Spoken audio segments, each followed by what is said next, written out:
Good morning friends, कैसे हैं आप सब। चलिए, आशा करता हूँ आप सब बढ़िया होंगे बेटा, और स्टडी भी आपकी अच्छी चल रही होगी। अभी अच्छा टाइम है आपके पास, तो इसको यूज करो, है ना। चलिए फिर अपना अपना अगला टॉपिक स्टार्ट करते हैं बेटा। इनेंशियोमर आज का टॉपिक है अपना बेटा, इनेंशियोमर। चलिए, हो सकता है किन्हीं बच्चों ने 11th क्लास में पढ़ लिया होगा, लेकिन चलिए आज हम स्टार्ट करते हैं।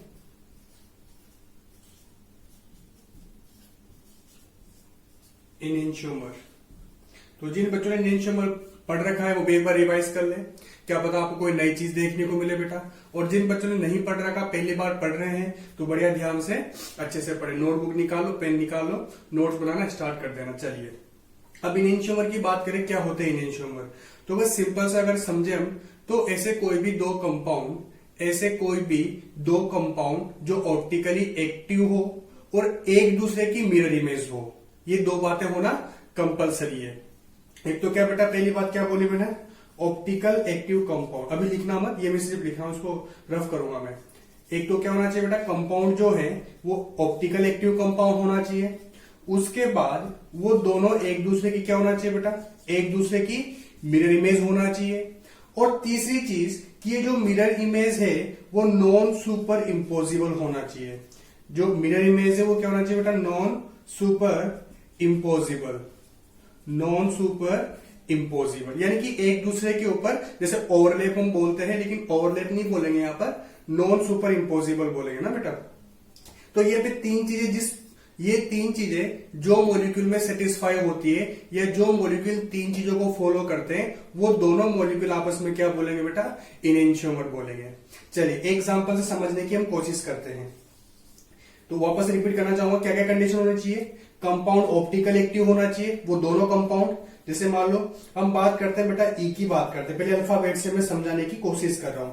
ई आपका कोई कंपाउंड है, ई यहां पर आपका कोई मॉलिक्यूल है, कोई कंपाउंड है। चलिए अब मान लेते हैं, अच्छा ई यहां पर ऑप्टिकली एक्टिव कंपाउंड है बेटा, ऑप्टिकली एक्टिव कंपाउंड है ई। तो अब इसकी मिरर इमेज कैसी बनेगी, बिल्कुल इसकी मिरर इमेज ऐसी बनेगी। तो अब मान लेते हैं कि ये जो मिरर इमेज बनी ये भी ऑप्टिकली एक्टिव है। चलिए, तो दोनों ऑप्टिकली एक्टिव कंपाउंड एक दूसरे की मिरर इमेज बनी, लेकिन ये जो मिरर इमेज है वो इसके ऊपर सुपर इम्पोज नहीं होना चाहिए। तो आप इस मिरर इमेज को यहां से उठाओगे और इसके ऊपर जब रखोगे तो आपको ये ऐसा दिखेगा, तो ओवरलैप नहीं हो रही है, तो ये नॉन सुपर इम्पोजिबल है। तो ये जो दोनों है आपस में, ये दो पेयर है बेटा आइसोमर के, ये दोनों पेयर को हम क्या बोल देंगे यहां पर, इनेंशियोमर बोलेंगे। इन दोनों पेयर को हम क्या बोल देंगे, इनेंशियोमर बोल देंगे यहां पर। चलिए हम एग्जांपल से और क्लियर करते हैं। जैसे मान लीजिए कि मेरे पास लैक्टिक एसिड की बात करते हैं बेटा। सबसे पहले हम बात करते हैं लैक्टिक एसिड की, एनसीईआरटी में भी ये एग्जांपल दिया हुआ है, इसी से स्टार्ट करते हैं। चलिए, तो अगर मैं लैक्टिक एसिड की बात करूं बेटा, तो लैक्टिक एसिड का सबसे पहले बताओ फॉर्मूला क्या होता है बेटा। लैक्टिक एसिड का फॉर्मूला होता है बेटा CH3CHCOOH, और इसके इस पे लगा होता है यहाँ पर OH। देखो कार्बोक्सिलिक एसिड इसका फंक्शनल ग्रुप होगा बेटा, है ना। तो COOH फंक्शनल ग्रुप है, इसलिए एसिड है। CH और यहाँ पे 2 नंबर पे OH लगा हुआ है। अब बात करें, पहली बात की ये कंपाउंड ऑप्टिकल एक्टिव है या नहीं। सबसे पहली कंडीशन क्या चेक करनी है बेटा, ये कंपाउंड ऑप्टिकल एक्टिव है या नहीं। तो आप देखो कि ये कार्बन के पास 3 हाइड्रोजन है, तो ये तो किरेल नहीं हो सकता। इसके पास 2 जगह पे ऑक्सीजन है, ये भी किरेल नहीं हो सकता। लेकिन ये कार्बन एक तरफ मिथाइल ग्रुप है बेटा, एक तरफ कार्बोक्सिलिक ग्रुप है, एक तरफ OH ग्रुप और एक तरफ हाइड्रोजन। तो यहां पर जो ये कार्बन है ये किरेल कार्बन है, और एक किरेल कार्बन इस चीज को प्रूव कर देता है। अब एक ही किरेल कार्बन है, तो अगर कोई कंपाउंड जो कि एक किरेल कार्बन कंटेन करता हो वो ऑप्टिकली एक्टिव कंपाउंड होता है। तो चल लैक्टिक एसिड क्या हो गया बेटा, ऑप्टिकली एक्टिव कंपाउंड हो गया। अब ऑप्टिकली एक्टिव कंपाउंड से क्या मतलब है कि ये जो कंपाउंड है लैक्टिक एसिड, ये प्लेन पोलराइज्ड लाइट को, पीपीएल को, या तो क्लॉकवाइज डायरेक्शन में रोटेट कर सकता है या फिर ये एंटी क्लॉकवाइज डायरेक्शन में रोटेट कर सकता है। हम कुछ नहीं कह सकते बेटा इसके बारे में। ये क्लॉकवाइज में भी रोटेट कर सकता है, और क्लॉकवाइज में रोटेट करेगा तो उसको हम याद है डेक्स्ट्रो रोटेरी बोलते हैं बेटा। और जो एंटी क्लॉकवाइज रोटेट करता है उसको हम बोलते हैं लीवो रोटेरी। अब ये एक्चुअली में है क्या, डी है या एल है, ये भी हम नहीं बता सकते। हमें बस क्या पता लगा, ऑप्टिकल एक्टिव कंपाउंड है, तो ये क्या होगा, तो डेक्स्ट्रो रोटरी होगा या फिर लीवो रोटरी होगा। चलिए अब आगे बढ़ते हैं हम। अब अगर मान लो इसको हम वेज फॉर्म में रिप्रेजेंट करना चाहें, या इस कार्बन का बेटा क्या है, यहाँ पर sp3 है, हाइब्रिडाइजेशन टेट्राहेड्रल ज्योमेट्री होगी। तो अगर उसी हम ज्योमेट्री में रिप्रेजेंट करने की कोशिश करें, तो ये कार्बन है बेटा, देखो यहाँ पे ये मान लो मैंने COOH बना दिया, इस तरफ मान लो बेटा मैं हाइड्रोजन लगा दूं, इस तरफ मान लो मैंने CH3 लगा दिया। और आप जानते हो टेट्राहेड्रल बनाने के लिए मैंने छोटा थोड़ा टेढ़ा बना, क्या बनाया बेटा, मैंने OH इधर लगा दिया।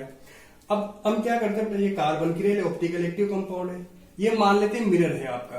तो मिरर इमेज कैसी बनेगी बेटा इसकी, ये थोड़ा सा इस तरफ टिल्ट है बेटा, तो उसको थोड़ा सा इस तरफ टिल्ट कर दो ना, बिल्कुल मिरर इमेज बनाना है। अब ये CH3 इस तरफ, तो CH3 मैंने इस तरफ लगा दिया।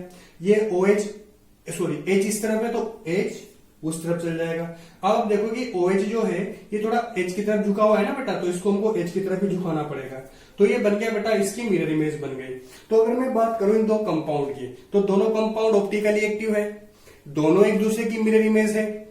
चलिए अब ये इसके ऊपर सुपर इम्पोज होगा कि नहीं वो हमें चेक करना है। तो सुपर इम्पोज करने के लिए बेटा ऐसा नहीं कि इसको यहां से उठाया और ऐसा कर दिया, ऐसे कभी भी सुपर इम्पोज नहीं करना। सुपर इम्पोज करने के लिए क्या करेंगे, इसको यहां से उठाएंगे, एक मान लो यहां से पकड़ा, इधर से ऐसे पकड़ा, उठा के इधर रखेंगे हम। तो आप देखो कि ये कैसा आएगा बेटा, COOH यहां पर आएगा। या फिर ऐसा सोचो कि H के ऊपर तो CH3 आएगा और CH3 के ऊपर H आएगा। मतलब हम कह सकते हैं कि इसको यहां से उठा के यहां पर रखेंगे या इसको सुपर इम्पोज करवाएंगे, तो सुपर इम्पोज बिल्कुल भी नहीं हो रहा है। इसका मतलब ये दोनों इमेज, ये दोनों मिरर इमेज की अगर मैं बात करूं, ये दोनों एक दूसरे की नॉन सुपर इम्पोज है बेटा ना। तो एक दूसरे के ऊपर नॉन सुपर इम्पोजिबल है। तो आप यहां पे देखो तीनों कंडीशन सेटिस्फाई हो चुकी है, ऑप्टिकल एक्टिव है, एक दूसरे की मिरर इमेज है और नॉन सुपर इम्पोजिबल है। तो ये दोनों एक दूसरे के क्या हो जाएंगे बेटा, इनेंशियोमर हो जाएंगे। अब अगर ये एक दूसरे के इनेंशियोमर हो गए, तो उसमें क्या होता है बेटा कि इनमें से एक होता है डेक्स्ट्रो रोटेरी और एक होता है लीवो रोटेरी। हमें नहीं पता कि कौन डेक्स्ट्रो है कौन लीवो है। हम ये बोल सकते हैं कि दोनों कंपाउंड में से, हम क्या बोल सकते हैं बेटा, यहां पर दोनों कंपाउंड में से मान लेते हैं अगर ये डेक्स्ट्रो है, मान लिया आपने अगर डेक्स्ट्रो है तो फिर ये क्या होगा बेटा, लीवो होगा। या फिर आप इसको प्लस से भी रिप्रेजेंट करते हो या माइनस से भी कर सकते हो ना। अगर ये वाला पीपीएल को, प्लेन पोलराइज लाइट को डेक्स्ट्रो क्या बेटा क्लॉकवाइज डायरेक्शन में रोटेट करता है, तो ये एंटी क्लॉकवाइज डायरेक्शन में रोटेट करेगा, इतना हम बता सकते हैं। ये रिवर्स भी आप ले सकते हो, इसका कोई फिक्स ही नहीं है। अगर ये एल होगा तो दूसरा डी होगा बेटा, है ना। और ये डी और एल जो दोनों है वो आपके हैं बेटा यहाँ पर इनेंशियोमर। या फिर इसका पूरा नाम अगर लिखना चाहो आप तो ऐसा लिख सकते हो, इसको लिख सकते हो डी लैक्टिक एसिड लिख सकते हो बेटा, डी लैक्टिक एसिड आप इसको लिख सकते हो, इसको लिख सकते हो एल, या फिर आप माइनस लैक्टिक एसिड लिख सकते हो। वैसे इसको डी की जगह प्लस लैक्टिक एसिड लिख सकते हो, आप कुछ भी लिख सकते हो, आपके ऊपर डिपेंड करता है बेटा, है ना। एक डी और एक एल, या एक प्लस या एक माइनस। और जो दोनों है ये दोनों क्या है बेटा आपस में इनेंशियोमर, ये दोनों क्या है बेटा आपस में इनेंशियोमर। तो अभी इनेंशियोमर का भी बहुत बेसिक हमने पढ़ा है बेटा, तो आपको समझ में आ गया होगा। अभी इसमें से आपको क्या कॉपी करना है, बेसिकली भी आपको कॉपी कुछ नहीं करना है, थोड़ा सा अभी इसके बारे में कुछ देखेंगे पहले इनेंशियोमर के बारे में, फिर बाद में भी कॉपी हम करेंगे। चलिए तो स्टार्ट करते हैं बेटा इनेंशियोमर के बारे में लिखना।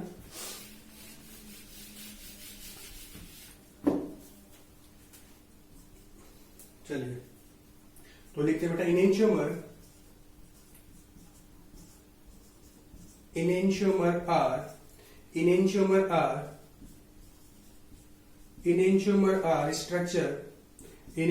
are structure that are not identical,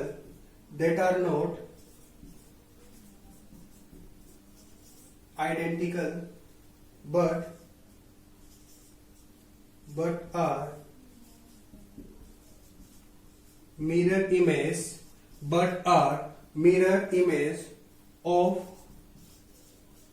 each other। और जो ये मिरर इमेज होगी बेटा, ये मिरर इमेज कौन सी होगी बेटा, नॉन सुपर इम्पॉसिबल। कौन सी होगी बेटा? नॉन सुपर इम्पॉसिबल ये मिरर इमेज होगी। चलिए, तो अभी क्या लिखा है बेटा? पहला पॉइंट हमने क्या लिखा है कि इनएंशियोमर आर स्ट्रक्चर, इनएंशियोमर स्ट्रक्चर है देट आर नॉट आइडेंटिकल, यानी कि बेटा दोनों बिल्कुल सेम नहीं है, अलग अलग होंगे, लेकिन वो क्या होंगे बेटा? एक दूसरे की मिरर इमेज होंगे। और कौन सी mirror image? Non super impossible mirror image होंगे। चलिए, ये पहला हो गया। दूसरा, अब अगर मान लो हम क्या मान लेते बेटा कि अगर एक आइसोमर डी है तो दूसरा क्या होगा बेटा? एल होगा। कहने का मतलब अगर एक कंपाउंड, एक मॉलिक्यूल पीपीएल को क्लॉकवाइज डायरेक्शन में रोटेट करता है तो दूसरा बेटा एंटी क्लॉकवाइज डायरेक्शन में रोटेट करेगा। यानी कि हम बोल सकते हैं कि जो डी और एल है, डी और एल, स्मॉल डी और small L isomer are also called optically active compound and also called enantiomer. चलिए, तो मैं ये पॉइंट पे यहां पे लिख देता हूं। If one isomer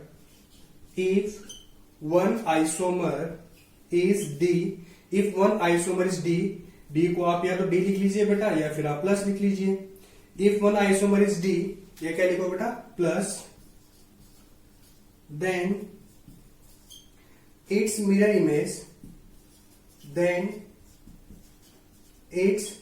image is said to be L, या फिर क्या बोलेंगे बेटा उसको? Minus. Is said to be L या माइनस। तो हम क्या बोल सकते हैं? That is D and L, that is D and L isomer, D and L isomer. लेकिन कौन सा बेटा? ऑप्टिकली एक्टिव की बात करें बेटा, अभी यहां पर है ना बेटा, कौन से? ऑप्टिकल आइसोमर की बात करें। कौन सा आइसोमर? Optical isomer. तो डी और L optical isomer are also called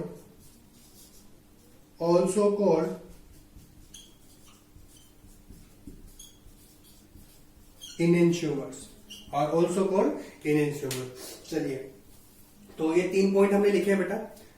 पहला, enantiomer are structure that are not identical. Enantiomer जो है, दो मॉलिक्यूल जो होंगे आइडेंटिकल नहीं होंगे। आइडेंटिकल मतलब एक जैसे नहीं होंगे, सेम नहीं होंगे। क्या होंगे? एक दूसरे की मिरर इमेज। कौन सी mirror image? Non super impossible mirror image होगी। दूसरा, मान लो एक डेक्स्ट्रो रोटेरी तो दूसरा लिबो रोटेरी होगा, तो हम बोल सकते हैं कि डी और एल जो है वो एक दूसरे के क्या है बेटा? इनएंशियोमर है। चलिए फटाफट कॉपी कर दीजिए, फिर आगे बहुत बढ़िया इंपॉर्टेंट एग्जाम्पल करेंगे बेटा। हम पहले थ्योरी कंप्लीट करेंगे, फिर पूरे एग्जाम्पल लिखेंगे बेटा। हो गया? चलिए, ये तीनों पॉइंट जो है ये मैंने डेफिनेशन नहीं लिखा है। एक बात ध्यान दे बेटा, ये जो 3 पॉइंट मैंने अभी लिखे हैं ये इनएंशियोमर की डेफिनेशन नहीं लिखी है मैंने, ये आपको सिर्फ समझाने के लिए एक एक पॉइंट लिखा है। अगर मैं इनएंशियोमर की डेफिनेशन की बात करूं तो एक लाइन की डेफिनेशन है। अगर इनएंशियोमर की डेफिनेशन की बात करें बेटा तो एक लाइन की डेफिनेशन है। अब बोलोगे आपकी एक लाइन की क्या डेफिनेशन है? वो है सिंपल कि non super impossible mirror image are also called enantiomer. Repeat कर रहा हूं, non super impossible mirror image are also called क्या बेटा? इनएंशियोमर। तो ये एक लाइन की डेफिनेशन, इसमें सब कुछ क्लियर हो जाता है। लेकिन इतना बड़ा लिखने का रीजन ये था कि आप लोग एक एक चीज को अच्छे से समझ सको। चलिए फिर से मैं अगला पॉइंट लिखता हूं। अब ये पॉइंट क्या है? ये आपको इनएंशियोमर को और क्लियर करेगा बेटा, है ना? चलिए, तो मैं लिखता हूं, आप ही कॉपी करिए इसको। इनएंशियोमर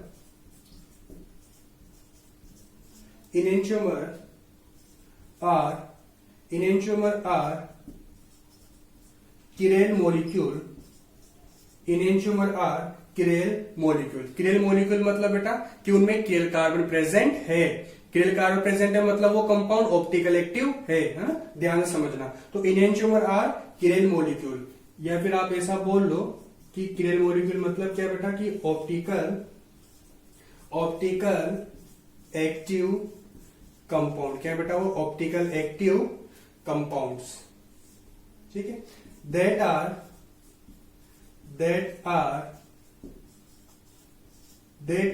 mirror image of one another, that are mirror image of one another and the molecule are non superimposable on one another। तो ये मैंने कुछ उसके जैसा ही लिखा है बेटा, थोड़ा समझने की कोशिश करना कि जो इनेंशियोमर होंगे वो क्या होंगे, किरेल मॉलिक्यूल आप उनको बोल सकते हो। किरेल मॉलिक्यूल क्यों बोलेंगे, क्योंकि किरेल कार्बन होता है, इसका मतलब ऑप्टिकल एक्टिव कंपाउंड होते हैं, जो कि मैं पहले ही बता चुका हूं। देट आर मिरर इमेज, एक दूसरे की मिरर इमेज होगी, ये भी हम पहले डिस्कस कर चुके हैं। And the molecule are non super impossible on one another, और जो मॉलिक्यूल होंगे दो मॉलिक्यूल कौन से बेटा यहाँ पर, एक तो वो खुद और एक उसकी दूसरी मिरर इमेज है ना। यहां पे बोला गया है कि मॉलिक्यूल्स आर, तो अगर मॉलिक्यूल्स कौन से दो मॉलिक्यूल की बात हो रही है, एक तो वो खुद और एक उसकी मिरर इमेज, या फिर कोई भी ऐसे दो जो आपस में मिरर इमेज हो, है ना बेटा, तो वो क्या होंगे, नॉन सुपर इम्पोजिबल होंगे। तो आप डेफिनेशन भी यहां से लिख सकते हो। अब अगर हम सबसे शॉर्ट बात करें या एक स्टार पॉइंट लगा के बेटा अगर एक लाइन की डेफिनेशन आप देना चाहो, जिसको वन वर्ड बोलते हैं, तो वन वर्ड में अगर इनेंशियोमर की बात करें तो कंक्लूजन क्या निकलता है बेटा, कंक्लूजन क्या निकल के आता है, कंक्लूजन निकल के आता है कि नॉन सुपर इम्पोजिबल, क्या बेटा, non super impossible mirror image, non super imposable mirror image are called enantiomer,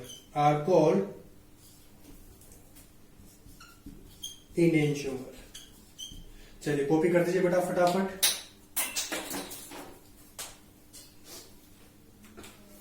एक लाइन पे थोड़ा फोकस करना बेटा, non super impossible mirror image are called enantiomer, इसमें सब कुछ आ गया बेटा जो आपने ऊपर पढ़ा है। फिर आप बोलोगे सर जब सब यही था तो इतना सारा क्यों पढ़ा है, अगर बेटा डायरेक्ट ये पढ़ा था तो इतना समझ नहीं आता ना, तो एक एक चीज आपको समझना बहुत जरूरी है।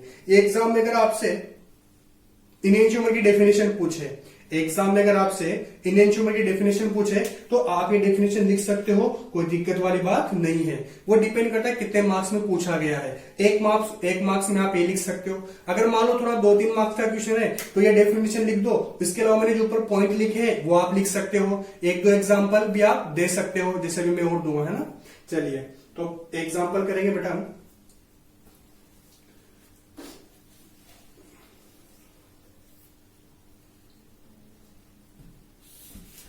चलिए तो था थ्योरी इसके बारे में, इनेंशियोमर के बारे में।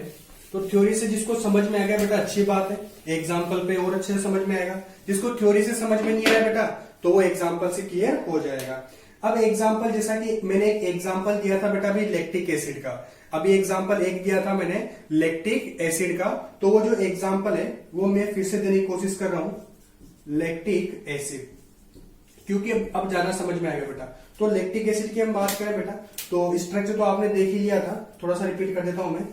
ये क्या था बेटा, COOH था, C था, और आपका इस तरफ CH3, इस तरफ हाइड्रोजन, और इस तरफ था बेटा OH। ये कियर कार्बन है, ये मान लो तो ये बेटा ये क्या है, ये मिरर है, ये क्या है, ये आपका मिरर है। तो इसकी मिरर इमेज कैसी बनेगी बेटा, इसकी मिरर इमेज बनेगी, देखो इसको थोड़ा सा मैं इस तरफ टिल्ट बना रहा हूं ना बेटा, ताकि ये थोड़ा सा टिल्ट इधर बने। ये COOH, CH3 इधर, तो CH3 इधर आ जाएगा बेटा, H इधर तो H उधर चल जाएगा, ये OH थोड़ा H की तरफ है तो OH H की तरफ, ये आ जाएगा बेटा। चलिए हो गया। अब यहां पे देखना बेटा कि अगर एक डेक्स्ट्रो रोटरी है तो दूसरा क्या होगा, लिवो रोटरी, एक लिवो रोटरी तो दूसरा क्या हो जाएगा बेटा, डेक्स्ट्रो रोटरी। तो ये D हो जाएगा बेटा और ये L हो जाएगा। इसको आप डी भी लिख सकते हो, डी लैक्टिक एसिड या plus lactic acid, L lactic acid या माइनस लैक्टिक एसिड, और ये डी और एल जो क्या है बेटा, नॉन सुपर इम्पोजिबल है। देखो आप यहां से इसको उठाओ तो H के ऊपर कौन आएगा, CH3 आएगा, तो सुपर इम्पोज नहीं हो रहा है। तो दोनों इमेज क्या है बेटा, नॉन सुपर इम्पोजिबल, दोनों इमेज क्या है, नॉन सुपर इम्पोजिबल, और नॉन सुपर इम्पोजिबल है तो ये क्या बेटा, इनेंशियोमर। चलिए तो ये तो एग्जाम्पल हो गए, थ्योरी हो गई। आपको भी मैं एक दो एग्जाम्पल और करवाऊंगा, उसके बाद एक इंपॉर्टेंट पॉइंट बताऊंगा बेटा जेई और नीट के लिए, क्योंकि ये सब कुछ जो हम पढ़ रहे हैं अभी तक ये बोर्ड के लिए हो गया, लेकिन इनेंशियोमर जो टॉपिक है, ध्यान से सुनना बेटा, इनेंशियोमर टॉपिक बहुत इजी लगता है, लेकिन हमें जब जेई में नीट में एमसीक्यू आता है पहचानने के लिए कि कौन से इनेंशियोमर है, कौन सा पेयर डाइस्टीरियोमर है, कौन सा पेयर आइडेंटिकल है, तो हमें पता नहीं लग पाएगा बेटा। तो उसके लिए क्या करेंगे, उसके लिए भी एक थोड़ा सा आगे में एक इंपोर्टेंट लाइन लिखूंगा, उसको आप ध्यान से पढ़ना बेटा, है ना। तो एक छोटे से पॉइंट में आप समझ जाओगे कि इनेंशियोमर क्या होता है। तो हम जल्दी से फटाफट उस लाइन पे आते हैं। चलिए ये कॉपी कर दो फटाफट। पहले हम इनेंशियोमर की कुछ प्रॉपर्टीज देख लेते हैं कि जो दो कंपाउंड है इनेंशियोमर, उनकी क्या क्या प्रॉपर्टीज होती है। तो वैसे आपको बता दो बेटा कि जो इनेंशियोमर है उनकी लगभग सभी प्रॉपर्टीज सेम होती है। जैसे फिजिकल प्रॉपर्टी की बात करो, मेल्टिंग पॉइंट, बॉइलिंग पॉइंट, तो सब प्रॉपर्टीज क्या होती है बेटा, सेम ही होती है। बस उनमें एक ही चीज का डिफरेंस होता है कि एक जो है वो पीपीएल को क्लॉकवाइज डायरेक्शन में रोटेट करता है, दूसरा एंटी क्लॉकवाइज डायरेक्शन में रोटेट करता है। बाकी दोनों में कोई डिफरेंस नहीं होता है किसी प्रॉपर्टीज में। तो मैं यहां पे लिख देता हूं प्रॉपर्टीज ऑफ, पूछ लेते हैं कई बार एग्जाम में, properties of enantiomer, properties of enantiomer. चलिए तो हम प्रॉपर्टीज ऑफ इनेंशियोमर भी लिख देते हैं बेटा।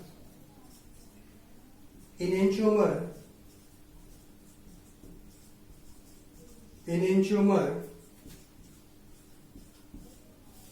possess identical physical properties, identical physical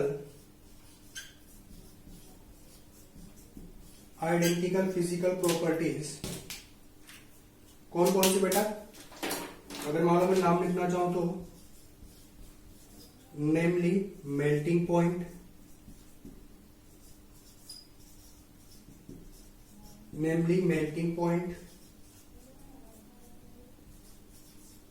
अगर हम बात करें बॉइलिंग पॉइंट, अगला देख लो आप, जैसे रिफ्रैक्टिव इंडेक्स होता है,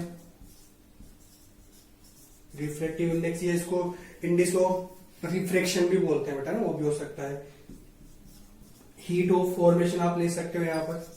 कोई सा भी आप प्रॉपर्टीज ले लो, ये तो मैं 2-4 नाम लिख रहा हूँ एक्सेट्रा, कोई सी भी आप प्रॉपर्टीज ले लो, सब कुछ सेम होते हैं बेटा इनेंशियोमर की, ध्यान रखना अपना। तो फिर किस चीज में डिफर होते हैं वो भी मैं लिख देता हूं। मैंने बोल दिया है एक डी होता है, दूसरा एल होता है, फिर भी हम लिखने के लिए लिख देते हैं बेटा, they only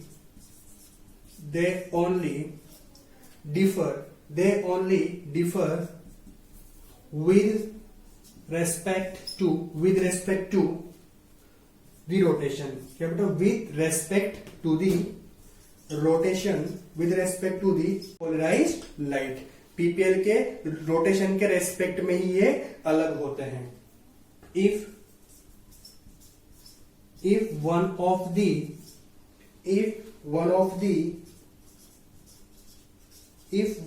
the enantiomer is dextro rotatory, अगर एक इनेंशियोमर क्या बेटा डेक्स्ट्रो रोटेटरी है, डेक्स्ट्रो रोटेटरी का मतलब वो क्लॉकवाइज रोटेट करता है पीपीएल को। तो दूसरा क्या होगा, द अनदर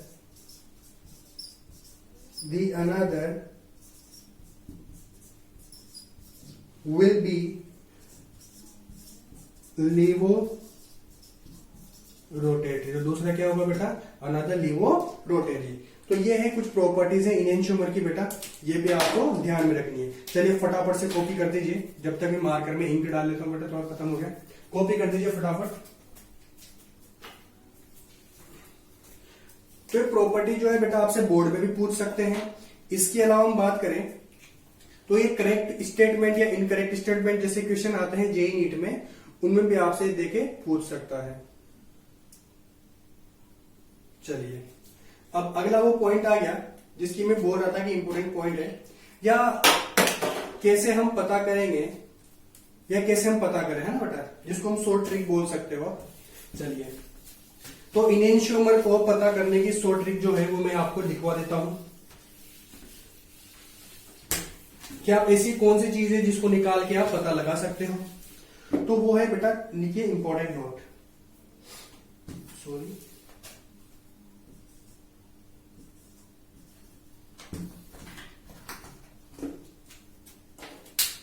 तो लिखना बेटा इंपॉर्टेंट नोट लिखना है। नोट ये है बेटा, तो पहले मैं डिक्टेट कर देता हूं, फिर मैं लिखवा दूंगा। अगर मान लो कोई भी दो कंपाउंड आपको दिया गया या आपको बोला गया कि which of the following pair are enantiomer, तो आपको करना क्या है कि आपको उनका रोटेशन चेक करना है, या मैं बोलूं सिंपल कॉन्फ़िगरेशन चेक करना है बेटा, है ना। आपको क्या चेक करना रहेगा, उनका कॉन्फ़िगरेशन चेक करना रहेगा। कॉन्फ़िगरेशन कैसे, जो कि मैंने लास्ट लेक्चर में करवाया था बेटा आपको, आरएस कॉन्फ़िगरेशन, है ना।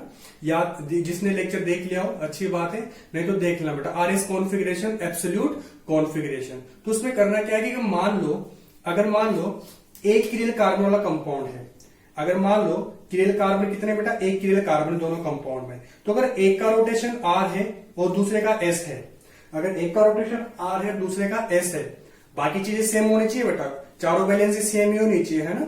बस एक का रोटेशन आर हो और एक का एस, तो इनेंशियोमर होगा बेटा। मान लो कि दो किरिल कार्बन वाला कंपाउंड है, क्या बेटा, दो किरिल कार्बन वाला कंपाउंड है, तो दोनों भी क्या होना चाहिए, अगर एक कंपाउंड का दोनों कार्बन का रोटेशन आर आर हो तो इधर एस एस होना चाहिए, एक का आर एक का एस हो तो आर का एस का आर हो जाना चाहिए।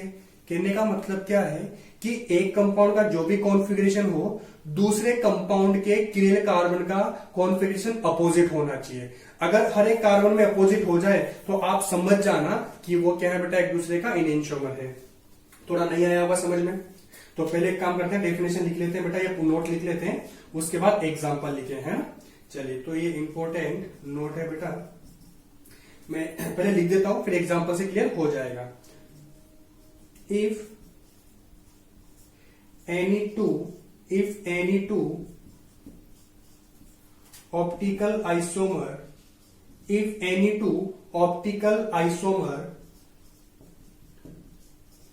having opposite configuration, कौन सा कॉन्फ़िगरेशन बेटा, आरएस कॉन्फ़िगरेशन की बात कर रहे हैं, कौन सी कॉन्फ़िगरेशन की, आरएस कॉन्फ़िगरेशन की हम बात कर रहे हैं। तो if any two optical isomer having opposite configuration at all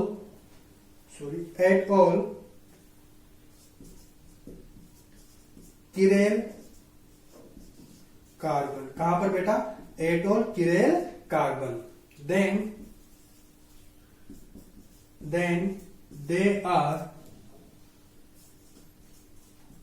they are considered as enantiomer, तो आप उनको enantiomer कंसिडर कर सकते हो।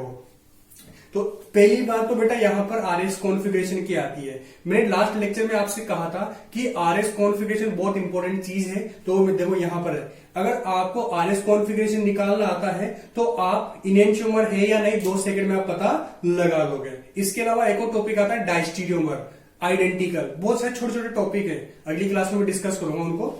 तो आप आरएस कॉन्फ़िगरेशन आपको पता है तो आपको 2 सेकंड लगेंगे पहचानने के लिए कि कौन इनेंशियोमर है और कौन नहीं है ना बेटा। चलिए, तो अब मैं एग्जांपल करते हैं बेटा, इनेंशियोमर के एग्जांपल में आपको करवा देता हूं कि कौन इनेंशियोमर है कौन नहीं है। पहले आप इसको कॉपी कर लीजिए।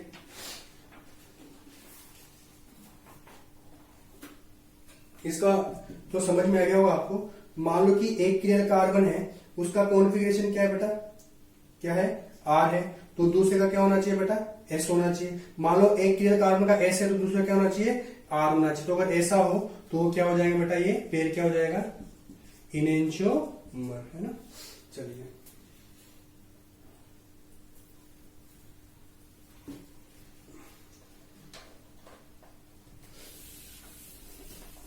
अब एग्जाम्पल से क्लियर होगा बेटा ना। एक एग्जाम्पल हम कर लेते हैं, 1-2 एग्जाम्पल, बढ़िया इंपॉर्टेंट एग्जाम्पल हम करते हैं बेटा। एग्जाम्पल नंबर 1, मान लो आपको दिया गया बेटा, आपको दिया गया है CH3 और ये कार्बन है, CH3 पे लगा दिया Cl, इस पे लगाया हाइड्रोजन, इस पे लगाया CH2 और CH3 लगा दिया, ठीक है।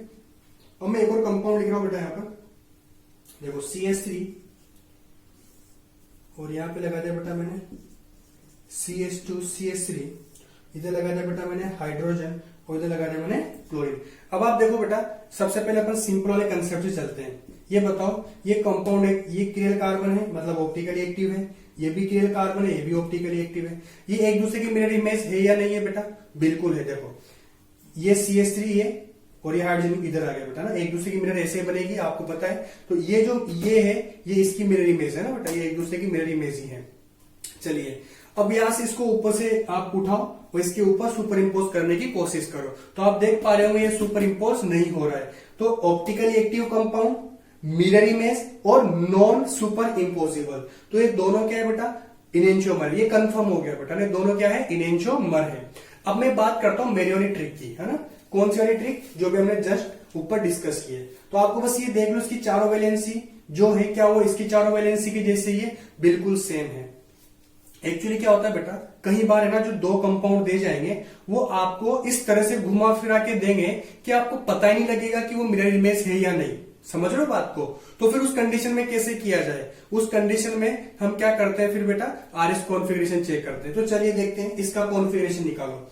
क्या निकालेंगे, कैसे निकालते हैं? नंबरिंग कर दो बेटा, प्रायोरिटी सीक्वेंस से। सबसे ज्यादा प्रायोरिटी किसको जाएगी बेटा? क्लोरीन को जाएगी। फिर इसमें ये भी कार्बन, फिर किसको जाएगी बेटा? क्योंकि यहाँ पर नेक्स्ट वाला भी कार्बन ही है, तो इसको सेकंड नंबर की प्रायोरिटी, इसको थर्ड नंबर की प्रायोरिटी और इसको फोर्थ नंबर की प्रायोरिटी।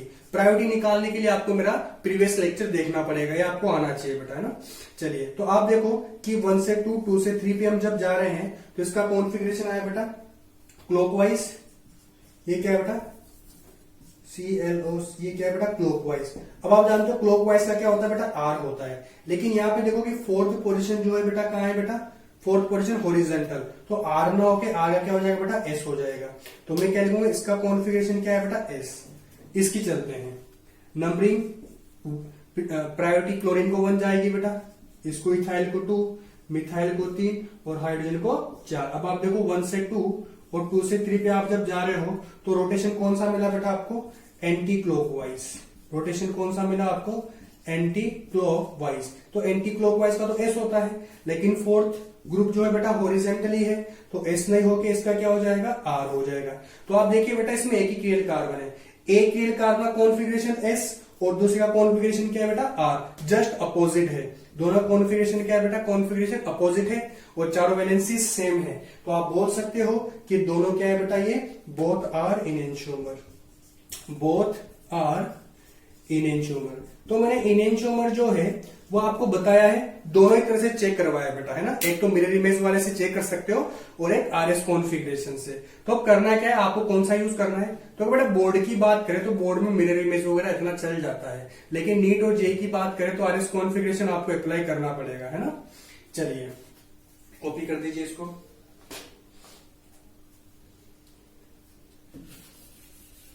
जैसे मैं अगला एग्जांपल देने वाला हूं, बहुत बढ़िया है, इंपॉर्टेंट एग्जाम्पल है बेटा, कंफ्यूजिंग वाला है, आपको थोड़ा कंफ्यूजन हो सकता है उसमें, लेकिन अच्छा एग्जांपल है। चलिए आप मेरे को बताना, देखिए क्या है क्या नहीं, इनेंशियोमर है या नहीं, आप बताना है बेटा। ये क्लोरीन है, तो ये फ्लोरीन है, ये आयोडीन है बेटा, और ये ब्रोमीन, यानी फ्लोरीन, क्लोरीन, ब्रोमीन, आयोडीन, इसकी 4 वैलेंसी अलग अलग, तो क्लियर हो गया, है ना। अब एक और कंपाउंड आपको दिया गया बेटा, ब्रोमीन, बढ़िया एग्जाम्पल है बेटा ये, है ना। चलिए अब बताइए आप, ये देखो इसकी भी फ्लोरीन, क्लोरीन, ब्रोमीन, आयोडीन, चारों वैलेंसी अलग अलग हो गई, है ना। अब आप मेरे को ये बताओ कि ये इनेंशियोमर है या नहीं है। आप मेरे को ये बताना है इनेंशियोमर है या नहीं है। चलो मैं आपको थोड़ा टाइम देता हूं ना, 30 सेकंड का टाइम देता हूं मैं आपके बाद में, सोच के बताइए।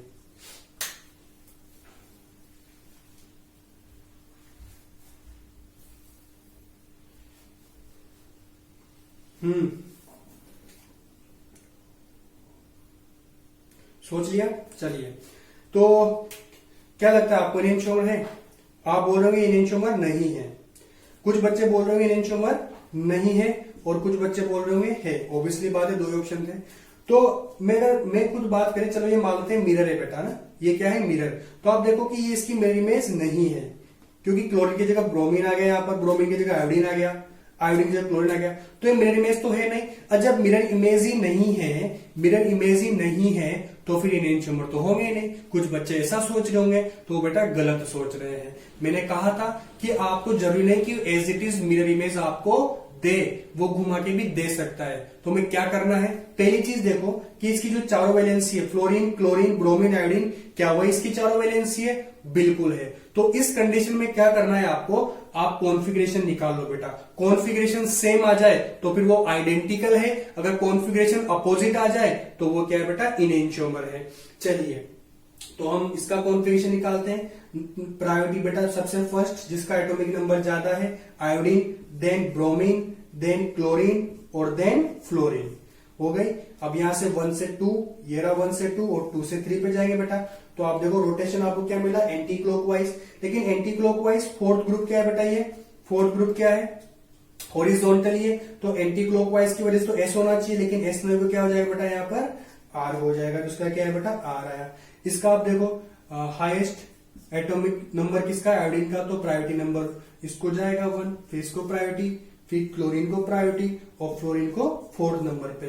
तो ये 1 ये रहा बेटा, 1 से 2 इधर जाए, ये इधर जाए, तो आप 2 से 3 को देख लो, 2 से 3 यहाँ पे आएगा, तो 1 से 2 यहाँ पर जाएगा, तो 1 से 2, 2 से 3। रोटेशन कौन सा है बेटा, क्लॉकवाइज। क्लॉकवाइज क्या होना चाहिए, आर। बट फोर्थ ग्रुप क्या है बेटा, हॉरिजॉन्टली, तो आर नहीं होगी, क्या हो जाएगा ये एस।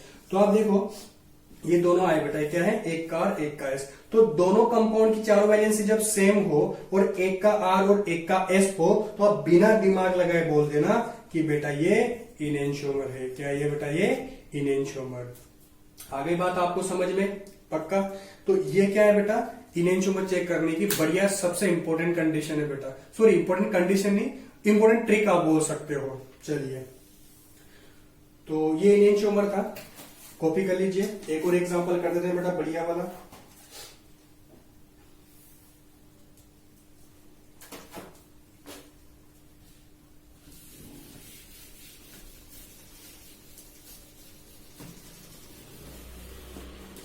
ये तो हमने एक एक किरेल कार्बन वाले देख लिए बेटा। अब आपको मैं एक दो एग्जांपल 2 किरेल कार्बन वाले करवा देता हूं कि 2 किरेल कार्बन वाले में इनेंशियोमर है या नहीं है, कैसे पता करेंगे बेटा, है ना। चलिए तो सबसे पहले एक और एग्जांपल, पहले हम बात करें, बना देते हैं बेटा। CH3 यहां पर आपने लगा दिया, ये केल कार्बन यहां पर, दूसरा केल कार्बन यहां पर, और यहां पर लगा दिया बेटा आपने ये इथाइल लगा दिया। यहां पर इथाइल नहीं लिख के मैं लिख देता हूं CH2 CH3, है ना। चलिए और यहाँ पर आपका क्लोरीन मान लेते हैं, ये क्लोरीन लगा दिया बेटा आपने, ये हाइड्रोजन लगा दिया यहाँ पर, ये हाइड्रोजन आपने यहाँ पर लगा दिया। एक तो एक कंपाउंड दिया, एक आपको दिया है बेटा CH3 और आपको दिया है बेटा एक CH2 CH3, क्लोरीन और क्लोरीन, हाइड्रोजन और हाइड्रोजन।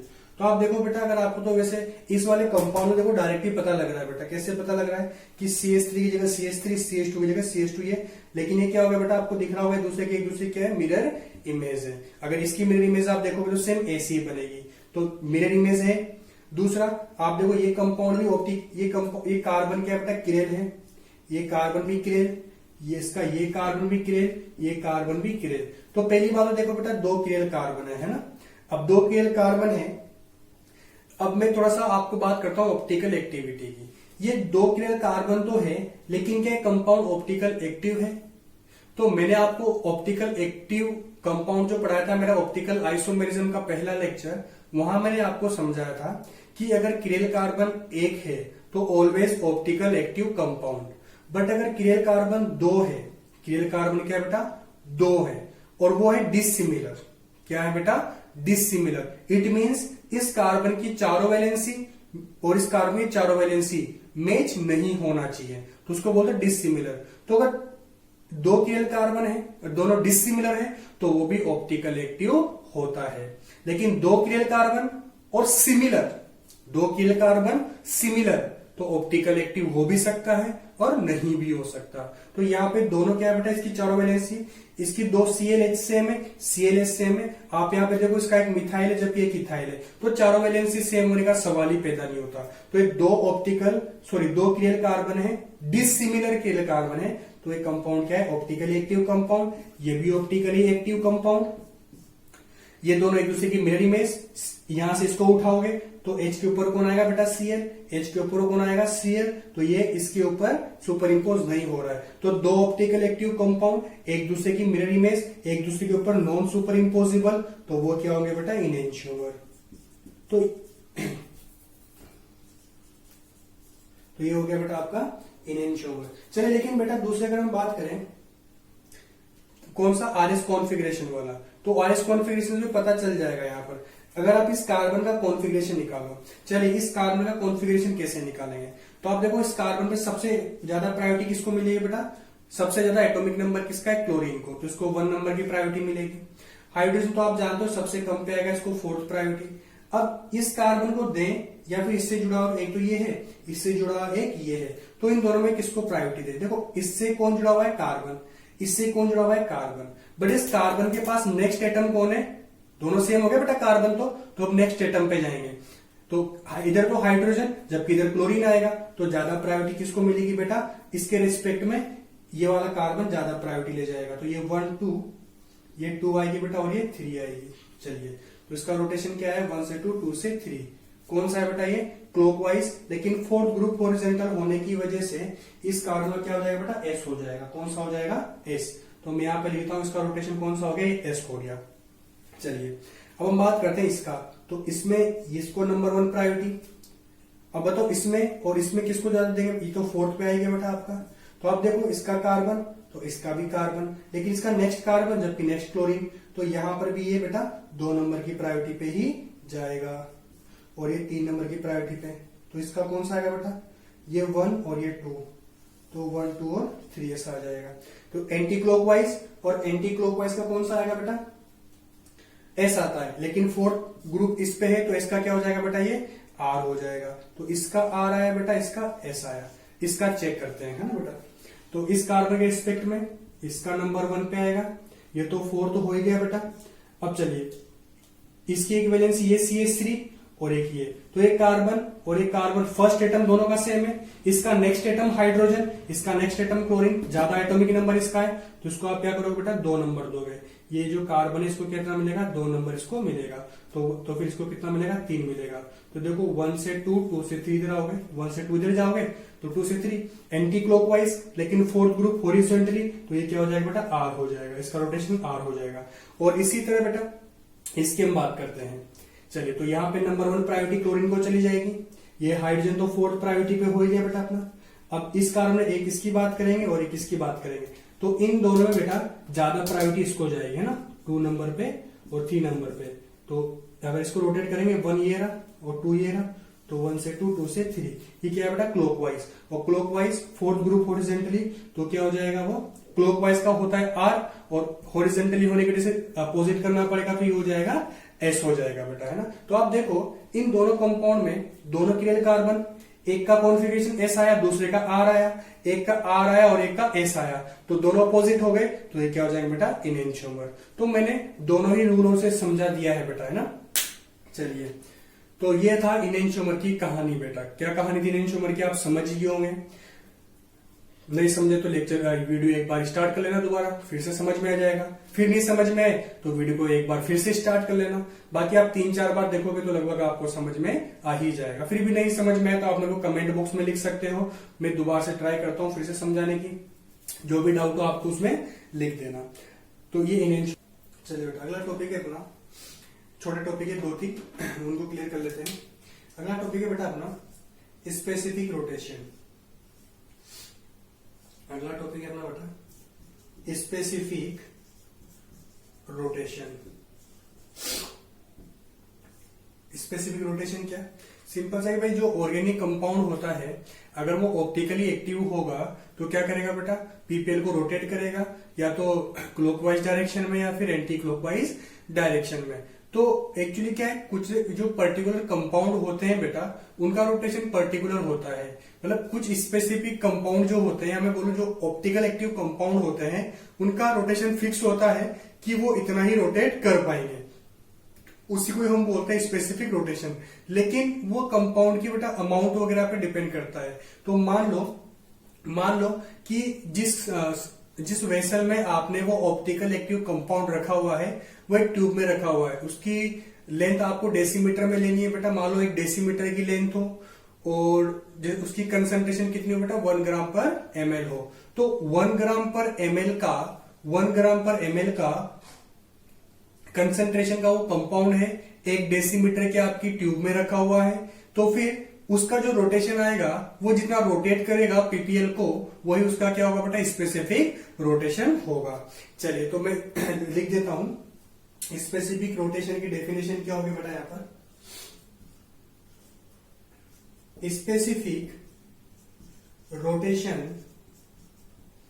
स्पेसिफिक रोटेशन इसको अल्फा और ये स्क्वायर ब्रैकेट लगा देंगे बेटा, अल्फा और स्क्वायर ब्रैकेट इससे रिप्रेजेंट करते हैं बेटा ना।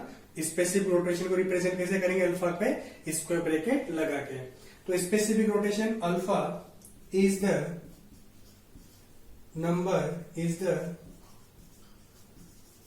Number of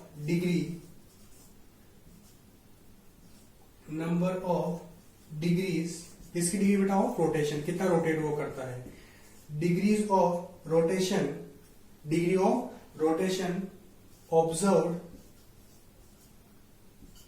observed if a 1 decimetre tube, ये लेंथ है बेटा उस ट्यूब की जिसमें ये फिल है, जिसमें ये कंपाउंड ऑप्टिकल एक्टिव कंपाउंड भरा हुआ है, फिल है, उस ट्यूब की लेंथ कितनी बेटा, 1 decimetre cube. If a 1 decimetre tube is used and the compound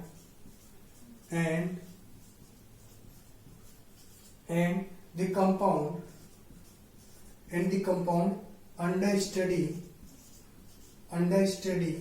is present to the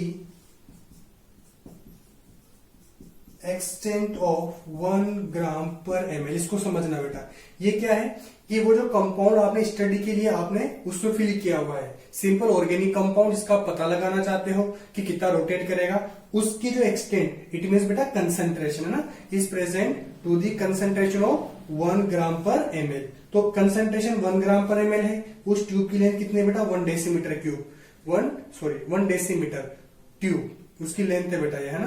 तो इस टाइम पे जो रोटेशन आएगा उस कंपाउंड का, वो क्या हो जाएगा बेटा, स्पेसिफिक रोटेशन हो जाएगा।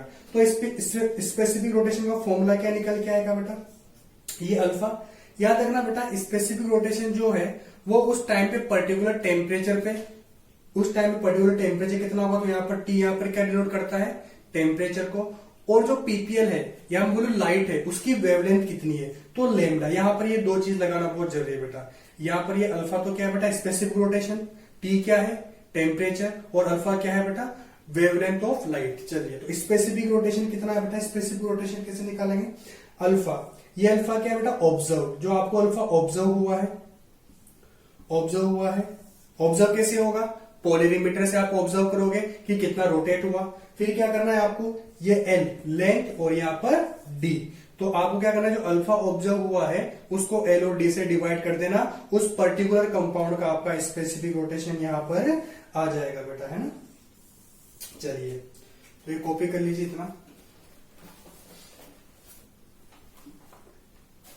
अगर हम बात करें बेटा यहाँ पर कि ये जो है यहाँ पर ये एल की किस में बेटा, आपको पता होना चाहिए, एल क्या है, लेंथ ऑफ ट्यूब। यहाँ पर मैं लिख देता हूं साइड में, एल क्या है बेटा,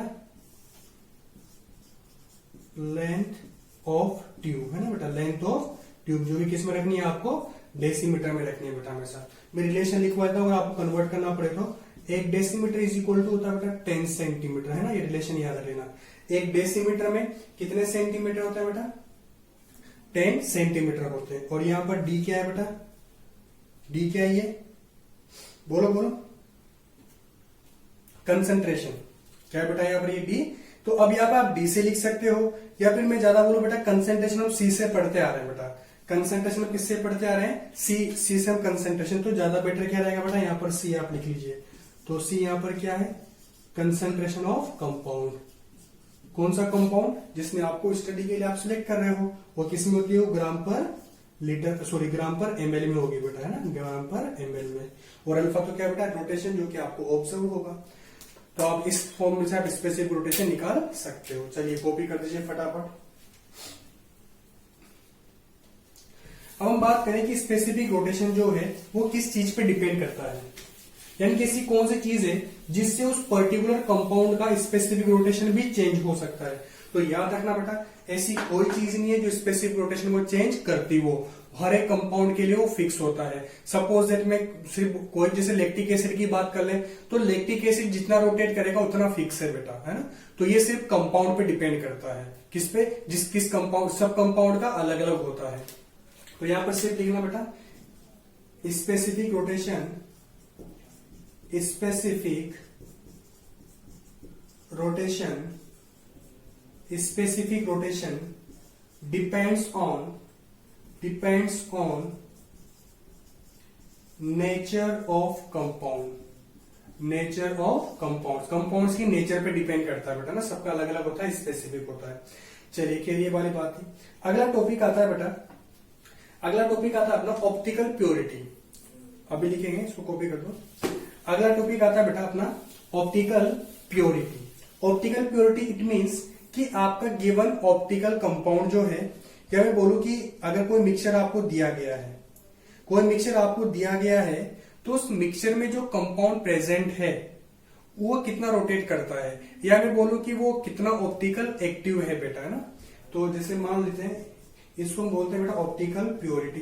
चेक करना, कैसे चेक करोगे आप ऑप्टिकल, अभी करेंगे ऑप्टिकल प्योरिटी। तो आप इसको ओपी लिख सकते हो, या फिर इसको कई बुक में आपको इनेंशियोमेरिक एक्सेस नाम से भी मिलेगा बेटा। ये क्या मिलेगा, इनेंशियोमेरिक एक्सेस, जिसको ईई भी बोलते हैं।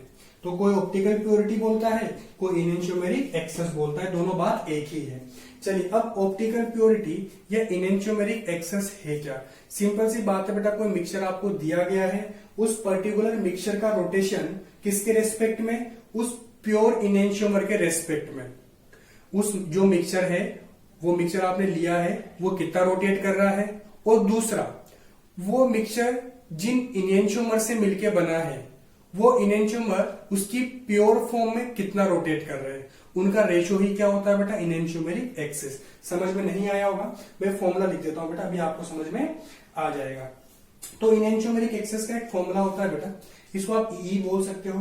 तो परसेंटेज इनेंशियोमेरिक एक्सेस कितना बेटा, specific rotation, specific rotation, specific rotation of mixture. आपको क्या करना है, उस मिक्सचर का स्पेसिफिक रोटेशन निकाल लेना है बेटा, और उसको डिवाइड कर देना है किससे, स्पेसिफिक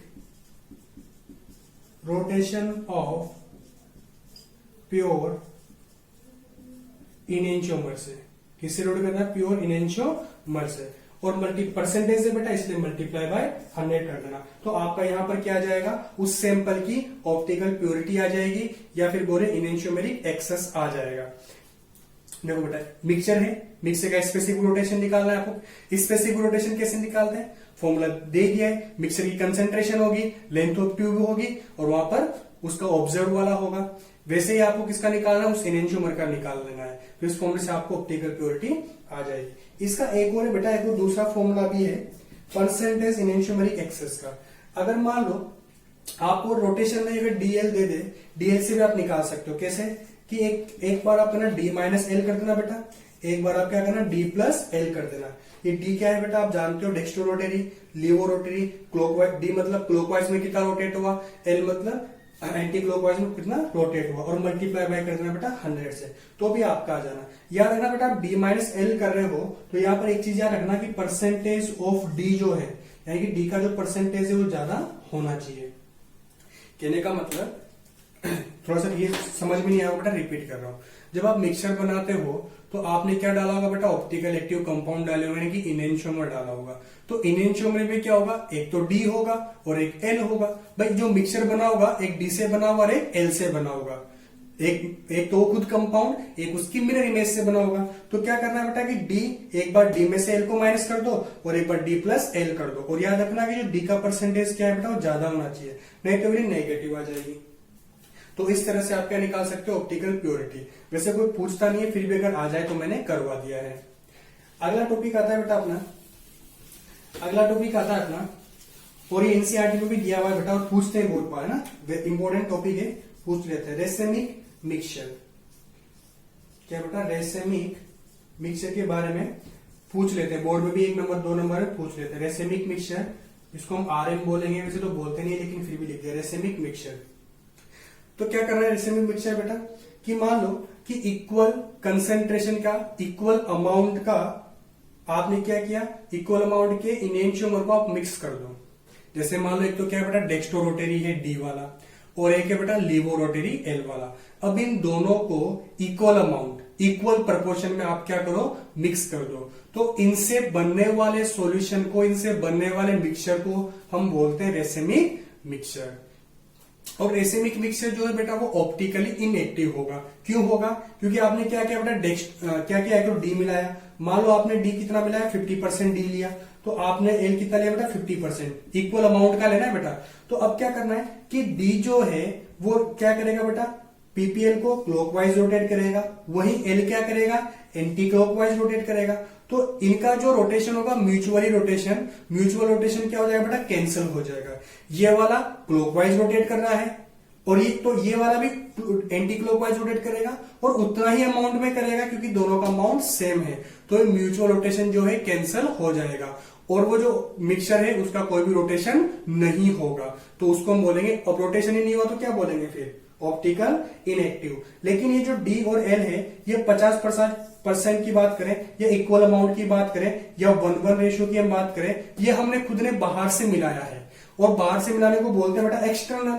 तो हम बोल सकते हैं कि जो रेसेमिक मिक्सचर होते हैं वो एक्सटर्नल कंपनसेशन की वजह से ऑप्टिकल इनएक्टिव होता है। रिपीट कर रहा हूं भाई, ऑप्टिकल इनएक्टिव तो होगा क्योंकि दोनों का रोटेशन क्या हो जाएगा बेटा, एक दूसरे से कैंसल आउट हो जाएगा। लेकिन तो ये क्या हो गया, ऑप्टिकल इनएक्टिव हो गया। अब ऑप्टिकल इनएक्टिव हुआ तो ये एक्सटर्नल कंपनसेशन से हुआ, एक्सटर्नल कंपनसेशन से हुआ, या इंटरनल कंपनसेशन से हुआ। तो बेसिकली इसको बोलते हैं बेटा एक्सटर्नल कंपनसेशन। क्यों, क्योंकि हमने बाहर से मिलाया है। तो रेसेमिक मिक्सचर की डेफिनेशन लिखवा लेता हूं, इक्वल बेटा a mixture of enantiomer, a mixture of enantiomer in 1:1 amount, in 1:1 amount। 1:1 amount को आप क्या बोल सकते हो बेटा, इक्वल कंसेंट्रेशन भी ध्यान लिख सकते हो। क्या लिख सकते हो, इक्वल कंसेंट्रेशन, मतलब अमाउंट कितना बेटा, a mixture of enantiomer in equal concentration या इन 1:1 अमाउंट। ठीक है,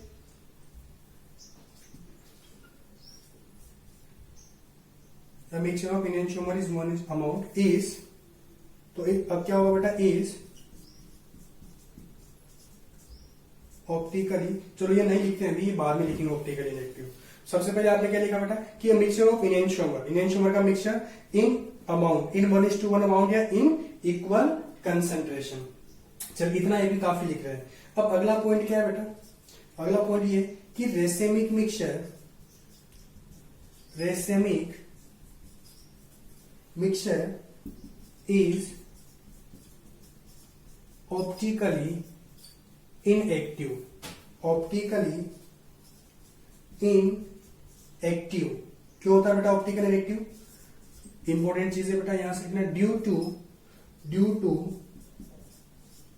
external compensation, due to external compensation, है ना बेटा, ये याद रखना, ड्यू टू एक्सटर्नल कंपनसेशन, क्योंकि आपने बाहर से मिलाया बेटा, है ना। चलिए इसको कैसे रिप्रेजेंट करेंगे बेटा, रेसेमिक मिक्सचर, आरएम यानी कि racemic mixture is denoted by, racemic mixture is denoted by, या तो प्लस माइनस से कर लेंगे या फिर किससे करेंगे बेटा, डी और एल से, क्योंकि आपने एक डी मिलाया और एक एल को आपने मिलाया है, उसको आप रेसिमिक मिक्सचर हम बोलते हैं। चलिए कॉपी कर दीजिए बेटा। तो रेसिमिक मिक्सचर क्या हुआ, आप क्या करो बेटा, जैसे मान लो आपको आप 50 ml 50 ml आप डी ले लो और 50 ml एल ले लो, दोनों को मिला दो, तो जो वो 100 ml सॉल्यूशन बना उसको हम बोलेंगे रेसिमिक मिक्सचर। तो इनएंशियोमर लेना है, इक्वल अमाउंट में लेना है। ऑप्टिकल इनएक्टिव क्यों हो गया बेटा वो, क्योंकि डी और एल की वजह से जो रोटेशन होगा वो मैग्नीट्यूड में तो इक्वल होता है और डायरेक्शन में अपोजिट होगा, इसलिए वो क्या हो जाएगा, कैंसिल हो जाएगा और रेसिमिक मिक्सचर ऑप्टिकली इनएक्टिव हो जाएगा। जैसे मान लो मैं कुछ एग्जांपल आपको करवा रहा हूं कि आपने एक तो डी कितना लिया, एल कितना लिया, टेबल बनाएंगे और इनएंशियोमेरिक एक्सेस और रोटेशन कितना होगा मैं चेक करने की कोशिश करते हैं। चलिए मान लो आपने परसेंटेज ऑफ डी कितना लिया बेटा, आपने 80% लिया है और परसेंटेज ऑफ एल कितना लिया बेटा, आपने 20% लिया है। तो चलिए फॉर्मूला अप्लाई करके बताइए, जो D minus L D plus L था उसे इनएंशियोमेरिक एक्सेस कितना होगा बेटा, डी माइनस 80 माइनस 20 करेंगे कितना होगा बेटा, 80 माइनस 20 और वो कितना था बेटा 80 प्लस 20 इंटू 100। तो आप देखो 80 माइनस ये करोगे तो कितना आएगा बेटा 60 और नीचे 100 और इंटू 100, तो 100 से 100 गया, तो यानी कितना बचेगा बेटा 60 बचेगा, है ना। चलिए तो इनएंशियोमेरिक एक्सेस कितना होगा बेटा 60%। चलिए तो पहला रोटेशन क्या होगा बेटा बताइए, क्लॉकवाइज एंटी क्लॉकवाइज। आप देखो यहाँ पर ज्यादा कौन है बेटा डी, और डी अगर ज्यादा है तो रोटेशन भी डी वाला आएगा, मतलब यानी कि बेटा क्लॉक वाइज आएगा। चलिए एग्जांपल नंबर 2, मान लो आपको डी का परसेंटेज दिया 40, डी का परसेंटेज दिया 60, एल का परसेंटेज कितना दिया बेटा आपको 40 दिया, और पूछा है कि बताओ ऑप्टिकल प्योरिटी कितनी है। तो आप कैसे निकालोगे बेटा, वही वाला formula D minus L upon D plus L. तो वहां से आप जब निकालोगे तो 60 माइनस 40 कितना आएगा बेटा 20 आएगा, और नीचे 100 से 100 कट जाएगा तो आएगा 20%। अब चलिए इनएंशियोमेरिक एक्सेस हो गया परसेंटेज में बेटा, है ना, तो मैं परसेंटेज में लिख देता हूं, तो यहाँ पर ये परसेंटेज लगाने की जरूरत नहीं है। रोटेशन जिसका ज्यादा होगा उसी का आएगा बेटा, डी है ना बेटा, डी का आएगा बेटा, डी ज्यादा आएगा। अगला मान लो यहाँ पर है बेटा डी 50% है और मान लो एल भी 50% लिया, तो इनएंशियोमेरिक एक्सेस यहाँ पे बेटा दोनों क्या है, बिल्कुल ये भी जितना है उतना ही है, तो क्या हो जाएगा इनएंशियोमेरिक एक्सेस 0, यानी कोई सा भी इनएंशियोमर एक्सेस में नहीं है। इनएंशियोमेरिक एक्सेस का मतलब क्या है बेटा, कौन सा इनएंशियोमर एक्सेस में है, तो यहाँ पर दोनों इक्वल है, तो यहाँ पर कोई सा भी इनएंशियोमर एक्सेस में नहीं है, और जब एक्सेस में नहीं है तो ये दोनों इक्वल एक दूसरे को कैंसिल आउट कर देंगे, कोई भी रोटेशन यहाँ पर नहीं आएगा, और रोटेशन नहीं आएगा तो ये ऑप्टिकल इनएक्टिव नहीं है, यानी कि ये जो है बेटा वो रेसिमिक मिक्सचर है। आ गया होगा आपको समझ में। चलिए एक और एग्जांपल कर लो, मान लो ये 40 ले लो बेटा, ये 60 ले लो, तो इनएंशियोमेरिक एक्सेस कितना आएगा बेटा, अब इसमें से ये माइनस कर देना, 60 माइनस 40 वापस से 20 आएगा बेटा, लेकिन ज्यादा कौन है बेटा एल वाला, तो कौन सा हो जाएगा एंटी क्लॉकवाइज रोटेशन हो जाएगा। तो इस तरह से आप इनएंशियोमेरिक एक्सेस पता कर सकते हो, यानी कि डी और एल में से कौन सा इनएंशियोमर एक्सेस में है, वही ऑप्टिकल प्योरिटी भी हो जाएगी और रोटेशन भी आपको निकल जाएगा। तो यहां से ये कुछ एग्जांपल थे जो मैंने कराया। रेसिमिक मिक्सचर आपका हो गया है, कॉपी कर दीजिए बेटा, कॉपी कर दीजिए।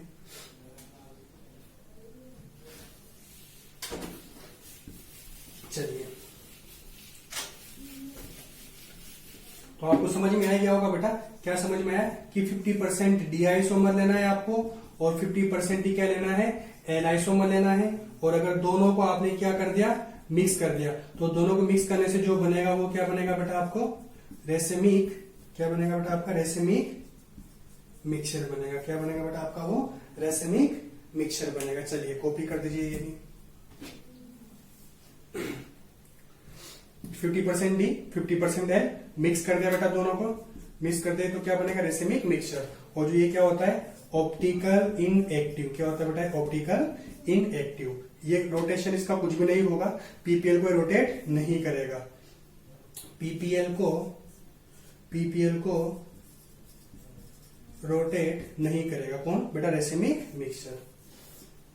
चलिए अगला टॉपिक आता है बेटा अपना छोटा सा टॉपिक और लास्ट टॉपिक आज का, रिजोल्यूशन। कौन सा आता है बेटा रिजोल्यूशन, या रिसोल्यूशन भी आप बोल सकते हो उसको, या रिजोल्यूशन भी बोल सकते हो। इसका मतलब सिंपल सा है कि जो रेसिमिक मिक्सचर आपने बनाया है इनएंशियोमर मिला के, तो उसको आपस सेपरेट कर देना, दोनों इनएंशियोमर को अलग अलग कर देना, वही क्या होता है बेटा, रिजोल्यूशन होता है। तो सिंपल सा एक लाइन लिख देते हैं इसके बारे में कि प्रोसेसेस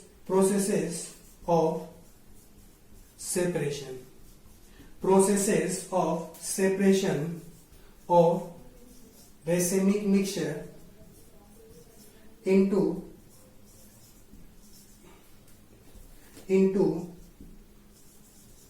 individual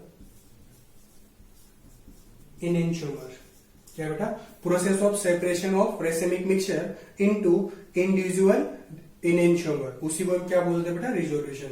यानी कि रेसिमिक मिक्सचर में से इनएंशियोमर को आपस से अलग अलग कर देना, उसके लिए बोलते हैं रिजोल्यूशन। अगर हम बात करें, याद रखना बेटा कि जितने भी इनएंशियोमर है वो रिजोल्यूबल है, हो जाते हैं बेटा, है ना। all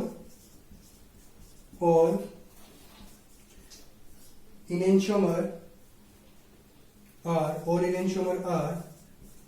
resolvable, यानी कि इनएंशियोमर को आप सेपरेट कर सकते हो, याद रखना बेटा ना। अगर एक चीज जरूर याद रखना कि अगर मान लो जो इनएंशियोमर हो उनमें वो एक दूसरे में जल्दी इंटर कन्वर्टिबल हो रहे हैं बेटा, है ना। एक दूसरे में जल्दी क्या हो रहे हैं बेटा, इंटर कन्वर्टिबल हो रहे हैं। या मैं बोलूं कि दोनों इक्विलिब्रियम में बिल्कुल भी नहीं है, तो फिर आप उनको अलग नहीं कर सकते हैं। तो यहां पे मैं लिख देता हूं when two enantiomer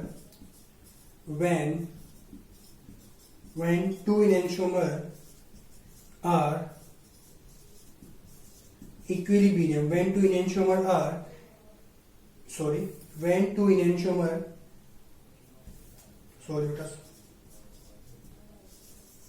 rapidly interconvertible, interconvertible। अगर मान लो दो इनएंशियोमर क्या बेटा, जल्दी आपस में एक दूसरे में क्या हो रहा है बेटा, इंटर, these are नॉन रिजोल्यूबल, इनको आप रिजोल्व नहीं कर सकते, दोनों को आप अलग अलग नहीं कर सकते हो। तो ये यहां से भी क्वेश्चन आ जाता है बेटा। चलिए, तो ये था आज का इनएंशियोमर और रेसिमिक मिक्सचर। मिलते हैं अगली क्लास में बेटा।